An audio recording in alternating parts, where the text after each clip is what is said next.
रोशनपुर गांव के बीच से हाईवे के गुजरने के बाद गांव का माहौल बदलने लगा था। हाईवे के आसपास की जमीन के दाम आसमान छूने लगे थे और बड़े बड़े सेठ उस जमीन को खरीदकर वहां रेस्टोरेंट, होटल और शॉपिंग कॉम्प्लेक्स बनाना चाह रहे थे। एक दिन, ये इतनी बड़ी जमीन ऐसे ही खाली पड़ी हुई है।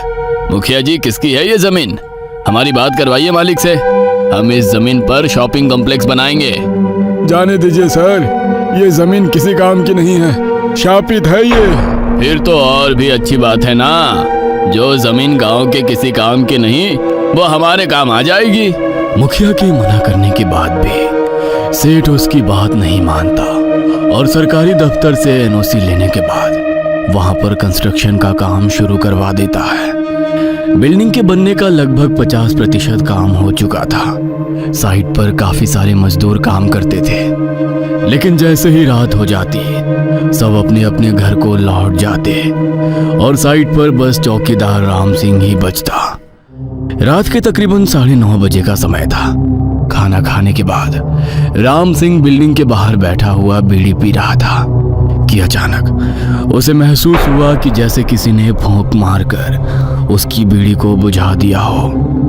राम सिंह ने चौंक कर इधर उधर देखा, लेकिन वहां पर उसे कोई भी नजर नहीं आया। राम सिंह ने अपना वहम समझकर बात को टाल दिया और एक बार फिर से बीड़ी सुलगाने लगा। इस बार बीड़ी सुलग चुकी थी और राम सिंह कुर्सी पर बैठकर बीड़ी के कश लेने लगा था। एक बार फिर से उसे महसूस हुआ जैसे किसी ने बीड़ी उसके मुंह से छीनकर दूर फेंक दी है। इस बार राम सिंह थोड़ा घबरा गया था। उसने पसीना पोंछते हुए अपने आसपास देखा। इस बार भी उसे कोई नजर नहीं आया। राम सिंह ने अपनी सीटी निकाली और उसे बजाते हुए जमीन पर डंडा पटक कर यहाँ से वहां टहलने लगा। अचानक ही उसे ऐसा लगा जैसे कोई बिल्डिंग के अंदर टहल रहा हो। सीटी बजाकर और डंडा पटकते हुए राम सिंह बिल्डिंग के अंदर जाने लगा। पूरी बिल्डिंग में अंधेरा था। उसे अंधेरे में बार बार एक परछाई यहाँ से वहां दौड़ते हुए नजर आ रही थी। राम सिंह पूरी तरह से पसीने से भीग गया था। उसे इतना तो आभास हो ही चुका था कि ये कोई इंसान नहीं, पारालौकिक शक्ति है। अचानक से राम सिंह को अपने पूरे शरीर पर कुछ जकड़ सी महसूस होने लगी। ऐसा लग रहा था जैसे कोई अदृश्य रस्सी उसके शरीर को कसती जा रही हो। राम सिंह अपनी जकड़ से हिल भी नहीं पा रहा था। उसका आधा शरीर सुन्न हो गया था। एकाएक राम सिंह को अपने चेहरे के पास एक भयानक दुर्गंध और किसी की गर्म सांसों का एहसास होने लगा। ऐसा लगता था जैसे कुछ बहुत भयानक उसके आसपास है। राम सिंह महसूस कर पा रहा था, लेकिन उसके मुंह से आवाज नहीं निकल रही थी। राम सिंह किसी के गुर्राने की आवाज साफ साफ अपने कानों से सुन पा रहा था। अंधेरे में एक बड़ी सी काली परछाई अपनी ओर आती हुई राम सिंह को नजर आती है। कुछ ही पलों में एक भयानक जीव राम सिंह के सामने खड़ा हुआ था। दहशत से राम सिंह की आंखें खुली की खुली रह गई थी।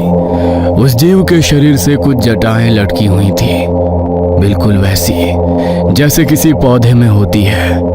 वो जटाएं तेजी से लंबाई में बढ़ने लगी और आकर राम सिंह के पूरे शरीर से लिपट गईं। राम सिंह की चीख बिल्डिंग में गूंजी और उसके बाद सब कुछ एकदम शांत हो गया। अगले दिन सुबह जब मजदूर साइट पर काम करने आए तो उन्हें राम सिंह की बुरी तरह से टूटी मुड़ी लाश बिल्डिंग के छत पर पड़ी हुई मिलती है। मैंने कहा था ना सेठ जी, ये जगह कुछ भी बनाने लायक नहीं है। अरे शापित है ये जगह।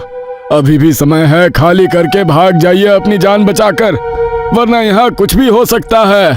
अरे कैसी मूर्खों वाली बातें कर रहे हैं आप लोग। इतना बड़ा हाईवे निकल गया आपके गांव से, शॉपिंग कॉम्प्लेक्स बना रहे हैं, बड़े बड़े रेस्टोरेंट खुल गए, लेकिन आप लोगों की सोच वही छोटी की छोटी रह गई। ये शापित अभिशापित जैसा कुछ नहीं होता। हर वो जगह जो कल जंगल थी ना, आज वही शहर है। इस हिसाब से तो हर शहर अभिशापित हो जाएगा। हाँ, कब्रिस्तानों पर भी अपार्टमेंट बन गए हैं, वहाँ कोई भूत प्रेत क्यों नहीं आता?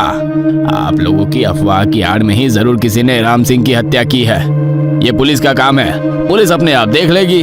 आप लोग अपना दिमाग मत लगाइए और मजदूरों को अपना काम करने दीजिए। सेठ का बिल्डिंग में लाखों रुपए लगा था। मजदूर तो काम करने के लिए तैयार नहीं थे, लेकिन सेठ इस प्रोजेक्ट को ऐसे हाथ से जाने नहीं देना चाहता था। इसलिए सबका विश्वास जीतने के लिए उस रात वो अपने छोटे भाई के साथ साइट पर रुकने के लिए तैयार हो जाता है। दोनों सेठ आज रात को साइट पर अकेले थे। रात के 12 बज गए थे और अभी तक सब कुछ बिल्कुल सामान्य था। अचानक ही सेठ को बिल्डिंग के अंदर से वाटर लिली की तेज स्मेल आने लगती है। ये अचानक से वाटर लिली की स्मेल कहाँ से आ रही है?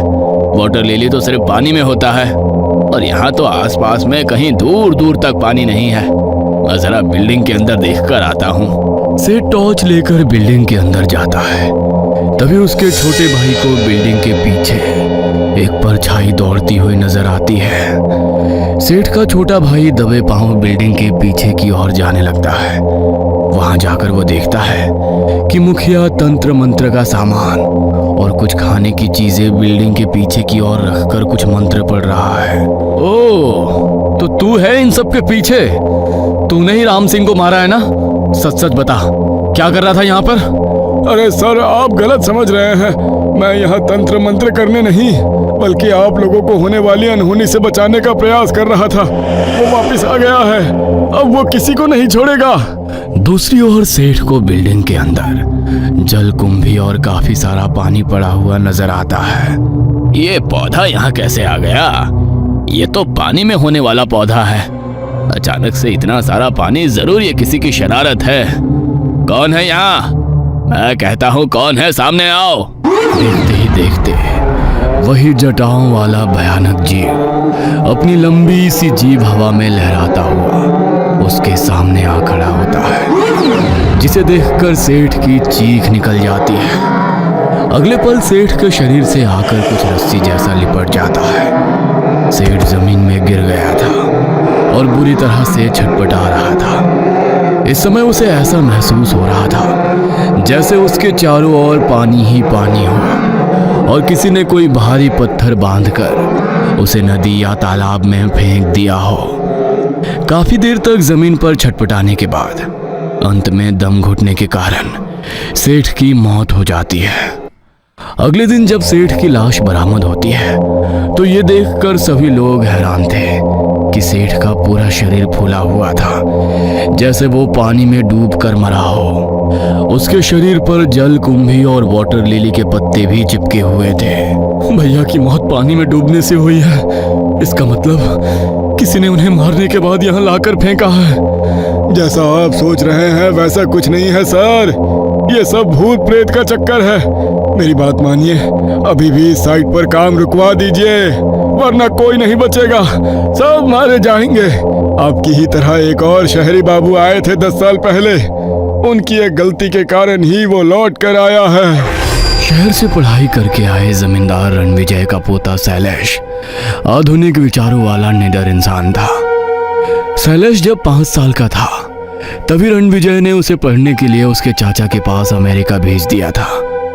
पूरे 20 सालों के बाद रणविजय वापस अपनी हवेली में लौटा था। इन 20 सालों में बहुत कुछ बदल गया था। विकास और आधुनिकता की झलक शहरों से होते हुए गांव तक पहुंचने लगी थी। देखो बेटा, वैसे तो हमारी इच्छा नहीं थी कि तुम इस गांव में लौट कर आओ, लेकिन अब आ ही गए हो तो यहाँ के नियम कानून मानकर कायदे में चलना और भूल कर भी कभी उस तालाब के नजदीक मत जाना। दादू, दुनिया कहाँ से कहाँ पहुँच गई है और आप अभी तक उन्हीं सब पुरानी बातों में उलझे हुए हो। अरे जिस जमाने में वो सब घटनाएं हुई थी ना, तब साइंस के बारे में लोगों को इतनी नॉलेज नहीं थी। मुझे पूरा यकीन है उन सभी घटनाओं के पीछे कुछ ना कुछ साइंटिफिक और लॉजिकल एक्सप्लेनेशन जरूर होगी। गांव के लोगों को जो बात समझ में नहीं आती ना, उसे वो भूत प्रेत में जोड़कर डर का माहौल बना देते हैं। हो सकता है बेटा तुम्हारी बात सही हो, लेकिन ये कोई एक घटना की बात नहीं है। इस तालाब ने इस गांव के ना जाने कितने लोगों की जिंदगी को लीला है। तुम चाहे जो भी कहो, लेकिन हमारा विश्वास कहता है कि उस तालाब में कुछ तो है। शैलेश को अपने दादा की बातें समझ में नहीं आ रही थी। उसने तो इस बात को ही सिरे से खारिज कर दिया था कि कोई तालाब शापित हो भी सकता है। 2 दिन बाद शैलेश जब से अमेरिका से लौटा था, वो सुबह खाना खाने के बाद गले में कैमरा लटका कर निकलता और फिर गांव में घूम कर रीति रिवाज और लोगों का वीडियो शूट करता। शैलेश गांव में पड़ने वाले शमशान के नजदीक से गुजर रहा था कि तभी उसने देखा शमशान के पास बने छोटे से जंगली इलाके में 2 आदमी बड़ी सी कढ़ाई में कुछ पका रहे थे, जिसकी खुशबू उसे दूर से ही आकर्षित कर रही थी। अरे यहाँ सुनसान जगह पर खाना बना रहे हैं, लगता है कोई गांव में दावत होने वाली है।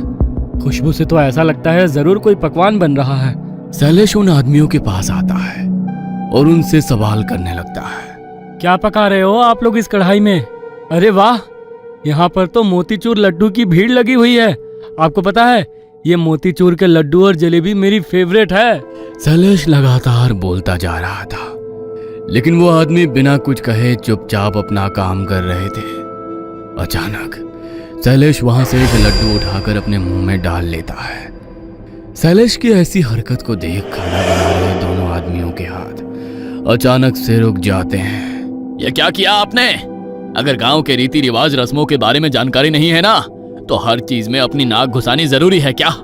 बहुत बड़ी अनहोनी को बुलावा दिया है तुमने, पता नहीं अब क्या होगा। वो दोनों आदमी शैलेश को पकड़कर सीधा रणविजय की हवेली की तरफ ले जाते हैं। आप जानते भी हो आपके पोते ने क्या किया? अरे हम लोग गांव के बाहर भोग बना रहे थे और इसने आकर उस भोग को जूठा कर दिया। अब जल प्रेत का कहर इस गांव पर बरसेगा और उसका जिम्मेदार आप और आपका यह पढ़ा लिखा अनपढ़ पोता होगा।